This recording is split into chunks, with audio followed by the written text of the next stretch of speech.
issues.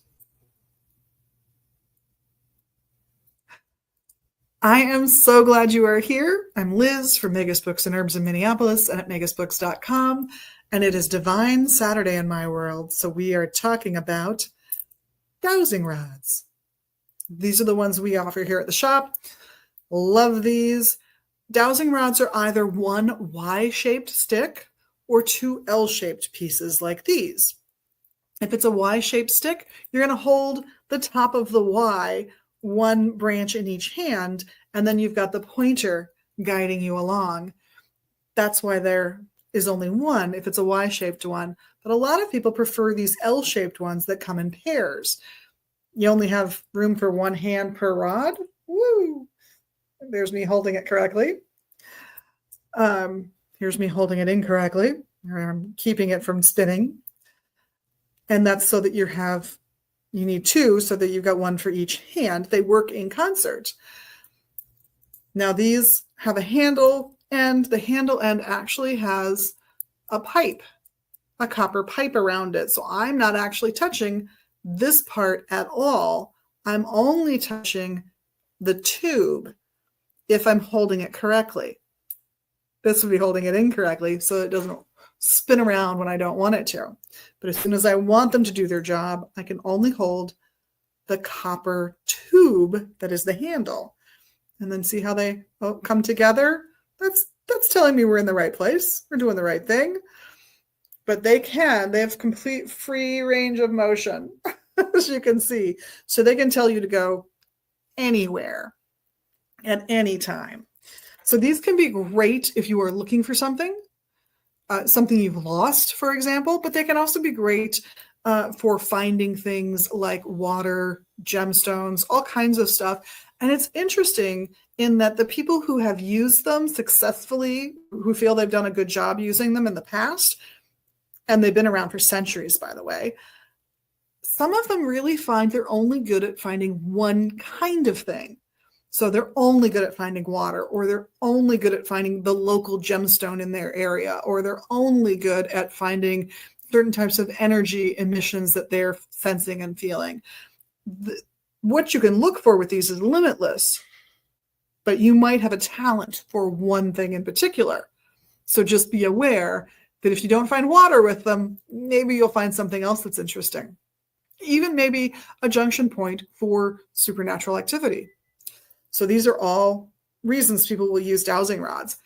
And all you need to do to use them is hold them.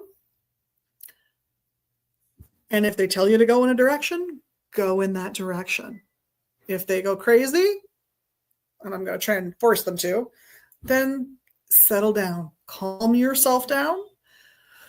Take some deep breaths and try again.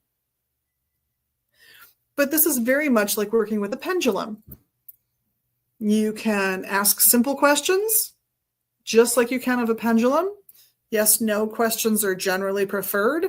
If you get a lot of activity, maybe it's a yes, maybe it's a no. Here's how I would judge that. I would ask it to show me a yes.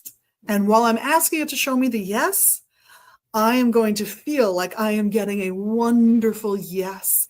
A yes I would love to hear, a yes that would feel wonderful to get. And then I would ask it to show me a no. And I would feel, as I was asking, how horrible and yucky and nasty that no would be to get. Look at this. I'm getting an X or I'm getting straight ahead.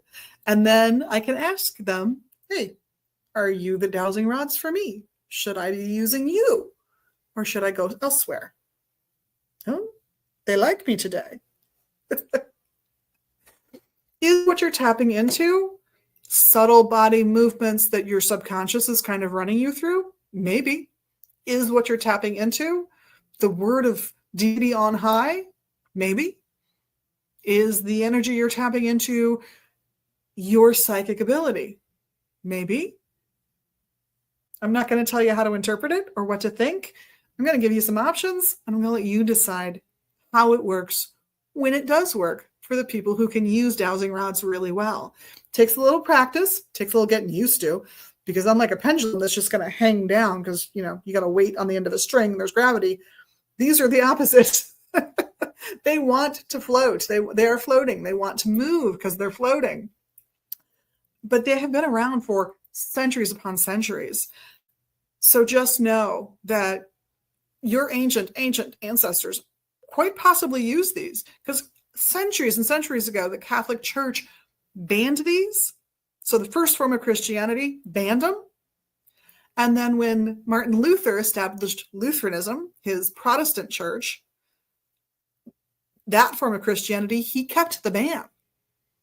His argument was that, apparently, is that they broke the first commandment. I'm going to argue that they don't break the first commandment. Using these is not putting some other deity before Yahweh, before God, the Christian God. I don't even think it's praying to an alternate entity of any kind, personally, but your mileage, your beliefs can vary from mine.